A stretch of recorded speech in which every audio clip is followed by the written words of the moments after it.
Terima kasih.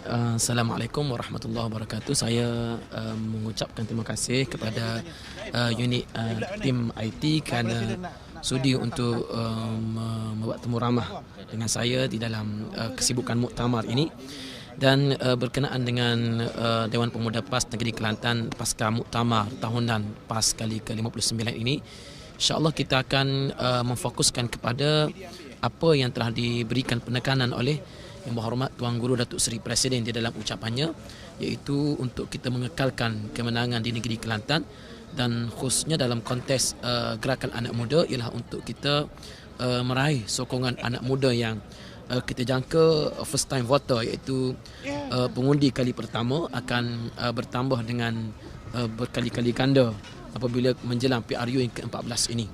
Maka menjadi tanggungjawab kita bagi pihak Dewan Pemuda PAS Negeri Kelantan untuk mencetuskan faktor wow atau disebut sebagai wow factor di dalam meraih sokongan anak muda.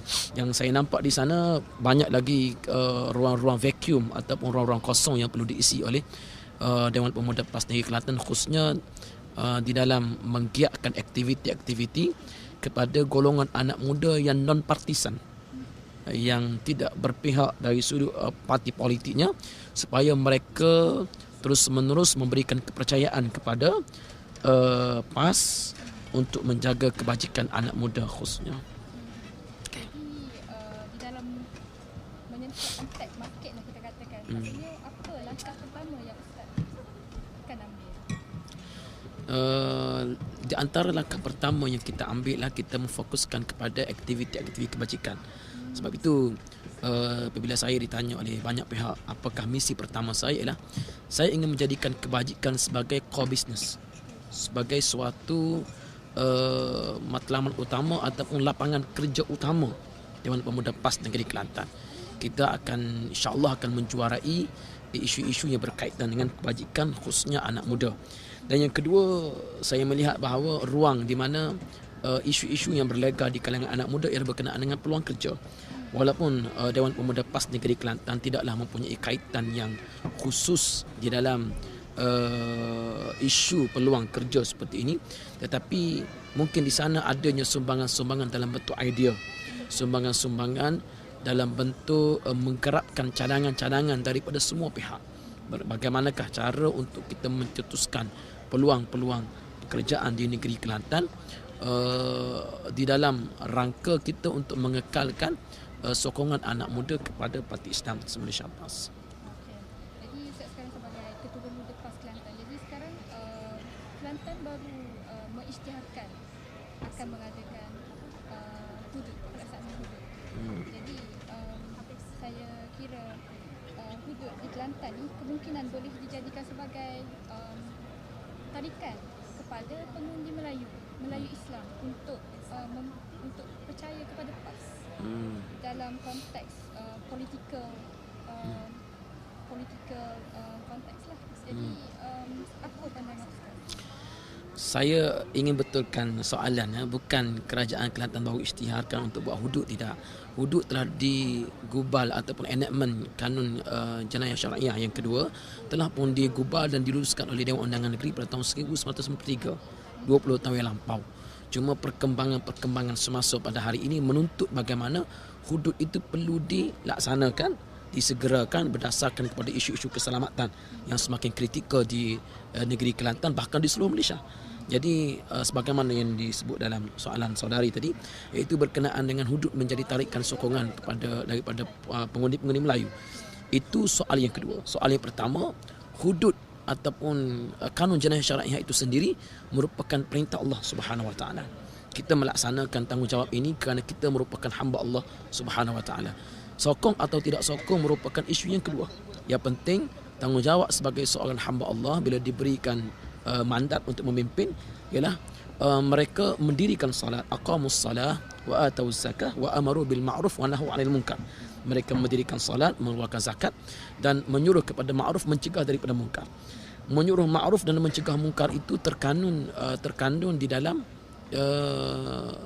enactment ataupun terkandung di dalam frasa melaksanakan undang-undang yang diperintahkan oleh Allah Subhanahu Wa Taala.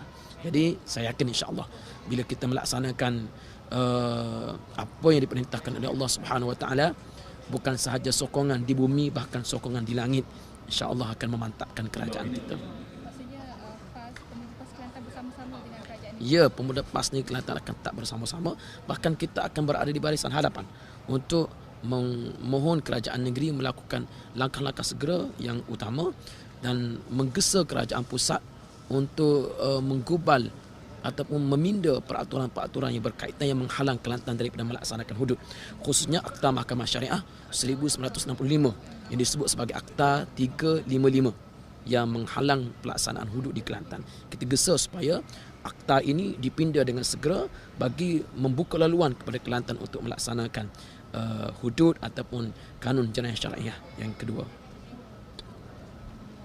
Okey, jika kalau DAP dengan PKR mendesak untuk Kelantan slow down ataupun membatalkan hudud, apa pandangan? Akan Saya yakin yang akan menentang paling utama ialah UMNO. UMNO akan berada di barisan hadapan sebelum DAP dan PKR. DAP dan PKR, mereka, saya melihat pemimpin mereka terbuka dan mereka menerima ruang-ruang diskusi dan ruang-ruang perkongsian ilmu. Tetapi berlainan dengan UMNO dan Barisan Nasional, mereka sentiasa akan jadikan isu ini sebagai kesempatan untuk melihat keretakan dalam Pakatan Rakyat. Jadi kita pergi kepada isu tahaluf siasi lah. Ada disebutkan di dalam ucapan dasar Presiden tentang tahaluf siasi. Jadi bagaimana Kelantan ingin mengambil isu ini untuk bagaimana Kelantan ingin memerkasakan tahaluf siasi di peringkat negeri. Di peringkat negeri Kelantan, isu tahaluf siasi mungkin tidak kritikal kerana DAP dan PKR dilihat sebagai parti yang tidak dominan di dalam kerajaan negeri Kelantan. Tetapi dalam masa yang sama, mengambil semangat Pakatan Rakyat di peringkat nasional, saya yakin bahawa kita Kelantan pun sentiasa mendukung semangat tahaluf siasi. Dan kita melihat di antara tokoh yang begitu vokal menyokong tahaluf siasi ialah Muhammad Tuan Guru Mursyidul Am sendiri yang merupakan bekas Menteri Besar Kelantan. Jadi saya melihat bahawa penegasan dalam ucapan dasar Presiden berkenaan dengan pengukuhan tahaluf siasi merupakan suatu signal yang cukup baik kepada masa depan Pakatan Rakyat. Dan di Kelantan, insya-Allah kita akan mendukung apa jua keputusan yang dibuat oleh PAS Pusat. Jadi pergi kepada muktamar dalam beberapa kempen sebelum ni, wujudnya fenomena ataupun isu-isu yang macam mengklasifikasi ulama dan profesional, dan di dalam Dewan Pemuda PAS ada diusulkan kepimpinan mengekalkan kepimpinan ulama, tapi usul itu ditolak. Jadi apa pandangan Ustaz? Berkenaan dengan ulama dan profesional, kita sudah sebut lama dah bahawa di dalam PAS tidak ada ulama, tidak ada profesional. Semuanya merupakan pejuang yang berperanan di dalam menegakkan syiar perjuangan PAS itu sendiri. Ulama, profesional, aktivis merupakan tiga tungku utama. Sebagaimana kita memasak, contohnya kita letakkan tungku-tungku untuk menapung periuk, demikianlah ulama, profesional, aktivis merupakan tiga tungku utama yang menongkak perjuangan PAS itu sendiri. Berkenaan dengan usul dalam Dewan Pemuda, bukannya Dewan Pemuda menolak usul untuk menyokong kepimpinan ulama, tetapi ia ditolak kerana sebab-sebab teknikal. Kerana dalam usul tersebut dinyatakan dengan jelas Presiden dan Timbalan Presiden adalah terdiri daripada ulama, dan itu memerlukan kepada perubahan di perlembagaan. Pemuda sebulat suara menyokong kepimpinan ulama, tetapi dalam masa yang sama tidaklah sampai kepada peringkat meluluskan usul untuk supaya Presiden dan Timbalan Presiden dipegang oleh ulama. Itu isu yang berbeza. Walaupun di peringkat pimpinan memang jelas tidak ada profesional atau ulama, tetapi di kalangan penyokong ada penyokong yang sangat fanatik kan, dan sehingga menimbulkan bibit-bibit pecahan lah. Itu biasa. Dalam bola sepak sekalipun ada penyokong yang fanatik. Dalam sukan sekalipun ada penyokong yang fanatik. Apatah lagi dalam perlawanan parti yang dianggap sebagai satu perjuangan yang sehingga sanggup mereka berkorban apa jua untuk parti yang mereka dokong. Jadi sudah tentu ada penyokong yang fanatik. Di sini peranan pimpinan untuk saling untuk menyejukkan penyokong masing-masing, tidak memainkan peranan untuk menghangatkan pertembungan. Saya yakin selepas daripada muktamar ini semuanya akan bertaut semula. Biduk lalu kiamat bertaut. Itulah yang saya harapkan berlaku dalam Parti Islam Malaysia PAS. So jadi daripada muktamar ini akan adalah penjernihan semula. Yes, ya, sebagaimana sebelum daripada ini. PAS melalui proses pemilihan begitu lama. Semenjak daripada dahulu kala kita sudah ada pemilihan. Kita telah berjaya melepasi pelbagai rintangan dan tidak ada sebab untuk kita berpecah hanya kerana pemilihan pada tahun itu.